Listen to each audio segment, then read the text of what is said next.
بسم اللہ الرحمن الرحیم۔ شروع اللہ کے نام سے جو بڑا مہربان نہایت رحم والا ہے، دلوں کے راز خوب جاننے والا ہے۔ ایک یتیم بچے کا قصہ آپ کے سامنے عرض کریں گے۔ اس سے پہلے ہمیشہ ہی کی طرح ایک درخواست ہے کہ اگر ہمارے چینل پہ آپ نیو ہیں تو پلیز سبسکرائب کر دیں، گھنٹے کے بٹن کو دبا دیں، ایک اچھا سا کمنٹ کر دیں، لائک کر دیں، شیئر کر دیں۔ چلو چلتے ہیں اس واقعہ قصہ کی طرف۔ ایک یتیم بچہ تھا، اس کا نام عبداللہ تھا۔ چچا نے پرورش کی تھی۔ جب جوان ہوئے تو چچا نے اونٹ، بکریاں، غلام دے کر ان کی حیثیت درست کر دی تھی۔ عبداللہ نے اسلام کے متعلق کچھ سنا اور دل میں توحید کا شوق پیدا ہوا، لیکن چچا سے اس قدر ڈرتا تھا کہ اظہار اسلام نہ کر سکا۔ جب نبی کریم صلی اللہ علیہ وسلم فتح مکہ سے واپس گئے تو عبداللہ نے چچا سے کہا، پیارے چچا، مجھے برسوں انتظار کرتے گزر گئے کہ کب آپ کے دل میں اسلام کی تحریک پیدا ہوگی اور آپ کب مسلمان ہوتے ہیں، لیکن آپ کا حال وہی پہلے کا سا چلا آتا ہے۔ میں اپنی عمر پر زیادہ اعتماد نہیں کر سکتا، مجھے اجازت دیجیے کہ میں مسلمان ہو جاؤں۔ چچا نے جواب دیا، دیکھ، اگر تو محمد صلی اللہ علیہ وسلم کا دین قبول کرنا چاہتا ہے تو میں سب کچھ تجھ سے چھین لوں گا، تیرے بدن پر چادر اور تہمت تک باقی نہ رہنے دوں گا۔ عبداللہ نے جواب دیا، چچا جان، میں مسلمان ضرور بنوں گا اور محمد صلی اللہ علیہ وسلم کا اتباع قبول کروں گا۔ شرک اور بت پرستی سے میں بیزار ہو چکا ہوں۔ اب جو آپ کا منشا ہے کیجیے، اور جو کچھ میرے قبضہ میں زر و مال وغیرہ ہے سب کچھ سنبھال لیجیے۔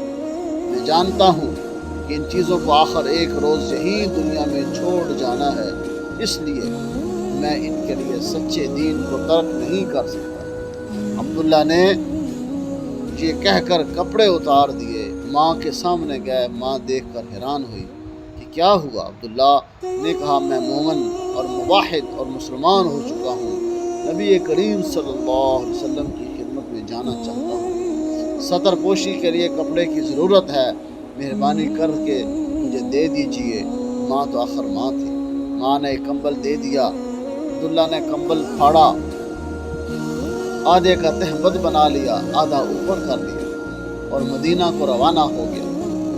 علی صبح مسجد نبوی میں پہنچ گیا اور مسجد سے تکیہ لگا کر حضرت صلی اللہ علیہ وسلم کے انتظار میں بیٹھ گیا۔ نبی کریم صلی اللہ علیہ وسلم جب مسجد مبارک میں آئے، اسے دیکھ کر پوچھا کہ کون ہو؟ کہا، میرا نام عبدالعزیٰ ہے، فقیر مسافر ہوں، عاشق جمال اور طالب ہدایت ہو کر در دولت پر آ پہنچا ہوں۔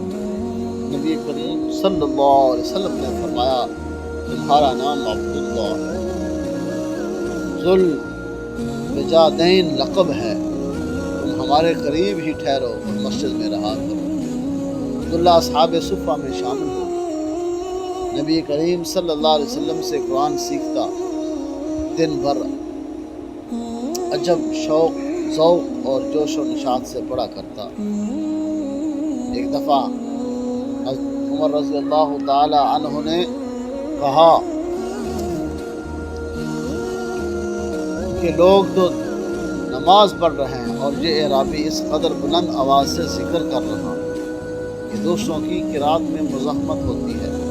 نبی کریم صلی اللہ علیہ وسلم نے فرمایا، عمر، اسے کچھ نہ کہو، یہ تو خدا اور رسول کے لیے سب چھوڑ چھاڑ کر آیا ہے۔ عبداللہ کے سامنے غزوہ تبوک کی تیاری ہونے لگی تو یہ بھی رسول اللہ صلی اللہ علیہ وسلم کی خدمت میں آئے۔ عرض کیا، یا رسول اللہ، دعا فرمائیے، میں بھی راہ خدا میں شہید ہو جاؤں۔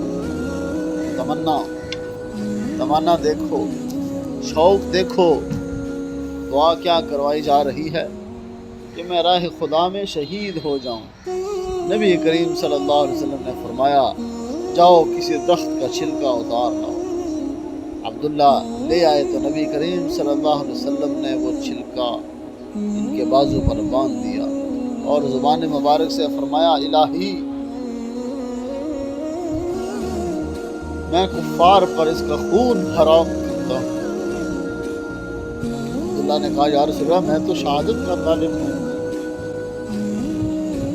نبی کریم صلی اللہ علیہ وسلم نے فرمایا جب اللہ کے راستے میں نکلو اور پھر بخار آئے اور مر جاؤ تب بھی تم شہید ہو جاؤ۔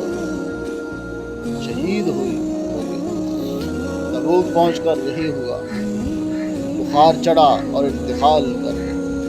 بلال بن حارث مزنی رضی اللہ تعالیٰ کا بیان ہے کہ میں نے عبداللہ رضی اللہ تعالیٰ کے دفن کی کیفیت دیکھی۔ رات کا وقت تھا، حضرت بلال رضی اللہ تعالیٰ کے ہاتھ میں چراغ تھا اور حضرت ابوبکر عمر رضی اللہ تعالیٰ عنہ ان کی لاش کو لحد میں رکھ رہے تھے۔ نبی کریم صلی اللہ علیہ وسلم بھی ان کی قبر میں اترے اور حضرت ابوبکر عمر رضی اللہ تعالیٰ فرما رہے تھے اپنے بھائی کو قریب کرو۔ ابوبکر عمر سے کیا فرما رہے تھے؟ اب آپ وسلم اپنے بھائی کو قریب کرو۔